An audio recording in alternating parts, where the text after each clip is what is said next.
If your life sucks right now, that's a good thing. Because in these moments when you're feeling alone, low confidence, no women in your life, you're broke, your back's against the wall, you know that something has to change or else your future is going to be The bigger danger is when it seems like things are going well and you're feeling happy and comfortable. That is when things can really go wrong for you. Trap number one, the convenient girlfriend. So I can remember back when I finally got my first girlfriend, there's just something so beautiful about waking up, going to work, maybe going to the gym, then going home and hanging out with your girlfriend. It feels comfortable, it feels good. You have someone in your life that constantly makes you feel loved and wanted. You don't go around questioning whether or not you're enough. You don't have this anxiety about trying to meet women.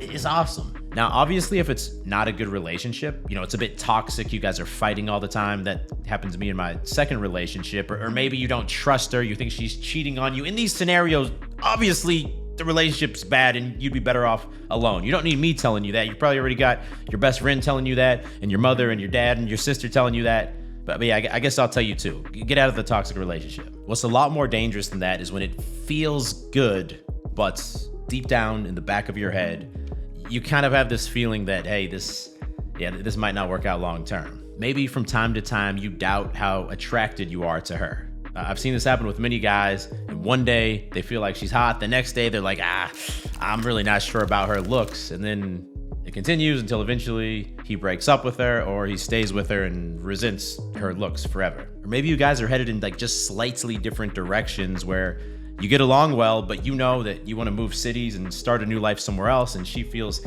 tied to the current location because that's where her career is or that's where her family is. Or maybe she's not sure that she wants to be a mom and take care of the kids, and that's what you would like your future wife to do. These are the tough ones because it's all good now. It's convenience, but where's it going to lead? I'll tell you where. The convenient girlfriend can turn into the not so convenient wife, where you feel a bit trapped and you resent each other, and then that can turn into the definitely not convenient divorce, where maybe you lose half your shit. And I get it. It probably seems not worth it to blow everything up and go through this painful breakup just because it might not work out in the future. But I promise you, man, you will be more focused and you won't have these obstructions to your growth if you're alone. And there's also other women out there that you will not have these same hesitations with. Once I got to my mid-20s, it took me 3 long-term girlfriends to find the right fit, and that tends to be about average. If it's feeling convenient, it's a fucking trap, bro. Get out.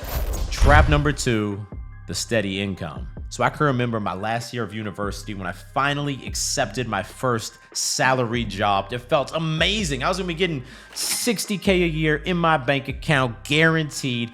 Finally, I was able to rent my own place without worrying about paying the bills. I was able to go get groceries, once per week without worrying about it. I could eat out from time to time. Yeah, maybe once in a while I'd go to a steakhouse and get this $150 bill, and I'd be like, fuck, I'm gonna really have to lock down my spend in the next couple weeks to make up for it. But it'll be all good. It'll be all good. I didn't have to stress out about affording the gym membership. Times were good. And before we continue, I just want to say there is nothing wrong with living this life. It is sustainable, and if you optimize how you're budgeting and you're really strict with your finances, it can work long term. And maybe you'll be one of the lucky ones who gets that 5% raise most years, even though with inflation, I think right now it's 3.5%. Last year it was 8%. Even with the 5% raise each year, you're not really getting a raise. That being said, the cold hard truth of life is that you will never ever raise your standard of living and make more money unless one of these 2 things happens. Number 1, you get lucky. Maybe you win the lottery. Not gonna happen. Or maybe just the right opportunity falls into your lap, where the right company reaches out to you, they're hiring someone, and you get a nice 10-15% pay bump. That can happen. I wouldn't bet on it though. Or number 2, and this is the only thing you actually have control over, you learn new skills. If you're working a retail job right now, you could learn a coding language, and that would enable you to get a higher paying salary. Or for example, in my life, I started YouTube. I got good at making content that enabled me to get some sponsorships. Then I decided to launch a clothing brand, but I wasn't really making any money with the clothing brand at first, because guess what? I thought making cinematic videos showing off the clothing would make people be like, damn, those angles are sick. I need that hoodie. That's not how it works. I had to learn the specific skill of creating short videos that could sell a piece of clothing to someone who had no idea who I was. Then we were finally able to scale that business significantly with paid advertising. That being said, if right now you're not sure what skill to learn next, but you do know that you want to level up your earning potential, I would highly recommend you check out Course Careers. So Course Careers is basically this dope website that offers courses that will quickly enable you to learn a high leverage skill like technology sales, for example, that can quickly land you a new job with a starting salary of 60 to 80K per year. And it's honestly wild because I've only mentioned Course Careers 2 or 3 times, and I've already had multiple guys drop comments that they successfully utilized it to land a new job. So if that sounds like something that could be helpful to your situation, I will drop their link, first link in description. That will allow you to get started for free and also get $50 off the full course. Click the link, check it out. Trap number 3, good friends. Now, I'm not sure about you, but for most of my life, I just haven't had many friends. Back in high school, I kept to myself. I hung out with a couple guys who were on the basketball team with me, but that was it. Then in university, same thing. I just didn't relate to most other people. The guys I hung out with tended to be like stoners or gamers, and I loved those guys. I still love them to this day.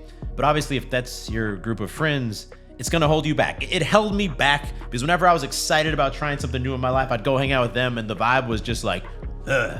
It's not motivating. And what's even worse than that is if you have friends who are openly working against you.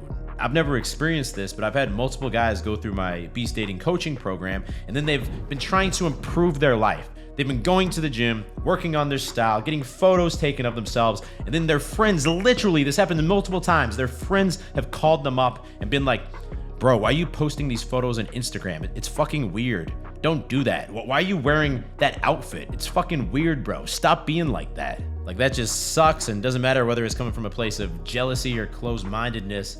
It's gonna fuck up your vibe and it's gonna hold you back. But the even bigger danger is if you have a group of friends who are doing well, because these are the guys who have the steady income and they have the convenient wife or the convenient girlfriend, and we took a look at that. We know what that means. There's nothing wrong with these men. They have their shit together, but they tend to be the guys that are complaining about their wife or complaining that they didn't get that 5% raise last year. And now that path is what starts to feel normal for you in your convenient relationship that you know deep down you should get out of, but is comfortable and is convenient. Of course you're gonna stay in it because that's what everyone around you is doing. They've all chosen this lukewarm girl as their main option, even though deep down they're not attracted to her, or they know they're gonna resent her.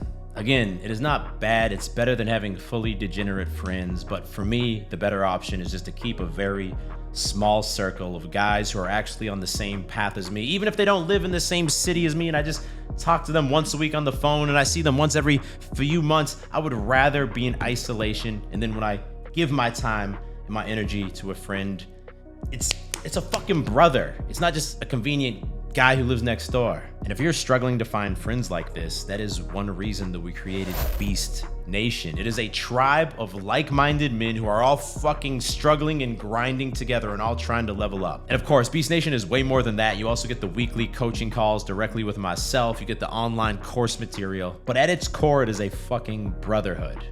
Link in description to join Beast Nation. The link is always in the description. Trap number 4, the dream home. So take this from a guy who's built more homes than I would like. You guys have experienced it firsthand as we've jumped from one location to another, always buying and building. I understand the draw of wanting to own your own home. There's just some pride that comes with it. You own the fucking land. It is yours. You're not paying a rent to somebody else. There's something special about that.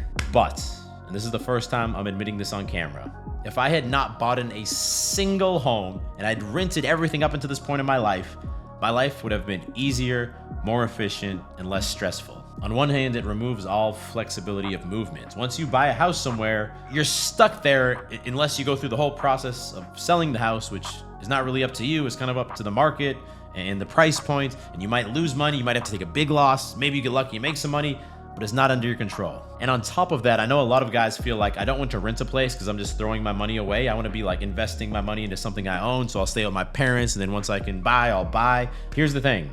If you get a mortgage, which almost everybody gets a mortgage, especially if it's a 30-year mortgage, which is the standard in the United States, you're still throwing your money away because every month you're paying interest on the loan. And the way loans work, you're paying a lot of interest those first few years. Plus, if something breaks, it's up to you to cover the maintenance, to hire someone to come and fix it, versus if you're renting a place, you literally just like call up the landlord. You're like, what the fuck, bro? The toilet's leaking. Get someone's ass over here right now. And they have to come fix it for you for free to you. Like, they're obliged to by law. So the lesson that I've learned now, and this is the rule that I should have followed up front, is do not buy a fucking house unless you are certain that that is exactly where you want to live for at least the next 5 years. And I don't just mean like that's the city you want to live in. I mean, that's the exact neighborhood you want to live in. Because as you guys have seen, we've changed our mind, moving from Austin to Houston to Austin to Houston to Marbella. And all the houses we've bought have made these moves like a much bigger nightmare than they should have been. And on top of that, also make sure that you can actually afford the house. Like if you can't easily put down the 20%, just what the fuck are you doing? When you're in your 20s and 30s, just rent a spot for 12 months. And then afterwards, you can decide each time, should I stay here? Should I move the other side of the city? Should I move the other side of the country? Should I move to Spain with How to Beast? That flexibility is priceless. And when you're grinding and you're not sure what your next project is gonna be, it's not only priceless, it can be your biggest advantage over other guys who don't have that flexibility. Now, real quick, if you're a guy who's on the way up, it is critical that you understand how to avoid the wrong women, which is why I recommend you watch this video next. It is about how to stop women from ruining your life. 5 rules you have to follow. Click there to watch that now, and I will talk to you in the next video. Stay beastly.